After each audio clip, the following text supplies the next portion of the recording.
Full historical timeline of Leonidas of Sparta warrior, king of the Greek city-state of Sparta. Leonidas was born around 540 BC in Sparta, one of the most powerful city-states of ancient Greece. He was the son of King Anaxandridas II of the Agiad dynasty and the half-brother of King Cleomenes I. Like all Spartan boys, Leonidas entered the Agoge, the harsh training program that shaped Spartan boys into warriors. From a young age, he learned discipline, endurance, loyalty, and combat skills. He lived simply, trained constantly, and endured hunger and pain to prepare for the life of a soldier. As he grew older, Leonidas became known for his bravery, strength, and sense of duty. Unlike many kings elsewhere, Spartan rulers lived under the same strict code as ordinary citizens.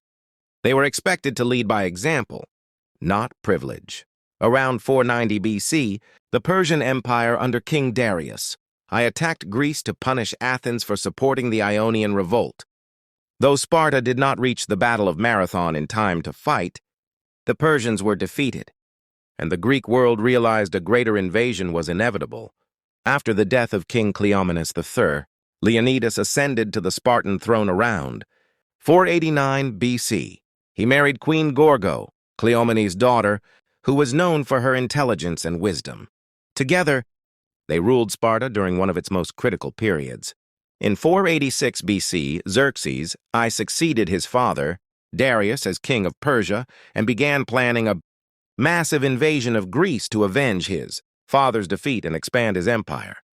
By 481 BC, the Greek city-states realized they had to unite against the Persian threat. Sparta and Athens led the formation of the Hellenic League, an alliance to resist Persia's might. Sparta was placed in charge of the land forces, and Leonidas was chosen as one of the commanders. When Xerxes began his invasion in 480 BC, leading an enormous army that ancient sources claimed numbered in the hundreds of thousands, Leonidas marched north with a small Greek force to block the Persian advance. The chosen battleground was Thermopylae, a narrow mountain pass whose name meant hot gates. It was an ideal location for the vastly outnumbered Greeks to make a stand. Leonidas led about 7,000 men, including his famous 300 Spartans, each selected because they already had a living son to carry on their family line. For 2 days, Leonidas and his men held off wave after wave of Persian attacks. The narrow pass prevented the Persians from using their full numbers, and the disciplined Greek phalanx formation proved nearly unbreakable. Even the elite Persian immortals failed to overcome the Spartan-led defense. On the third day, a Greek traitor named Ephialtes betrayed the defenders by revealing a hidden mountain path to Xerxes. This allowed the Persian army to outflank the Greeks and surround them. Realizing that the battle was lost, Leonidas dismissed most of the Greek allies to save their lives and prepare for future battles. He remained behind with his 300 Spartans, 700 Thespians, and 400 Thebans who chose to stay and fight to the death. In the final moments, Leonidas and his warriors fought with unmatched courage. They resisted until their spears broke, then used their swords, and finally their bare hands. Leonidas fought in the front lines and was eventually killed. The Persians, enraged by the fierce resistance, beheaded his body and crucified it to serve as a warning to the Greeks. Though the battle was a defeat, the sacrifice of Leonidas and his men inspired all of Greece.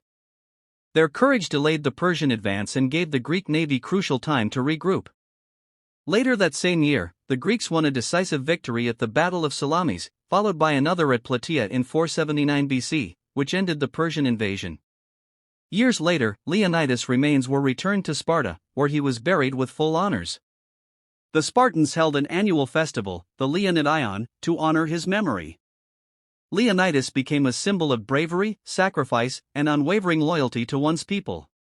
His famous response to Xerxes' demand that the Spartans surrender their weapons, come and take them, echoes through history as a declaration of defiance in the face of tyranny.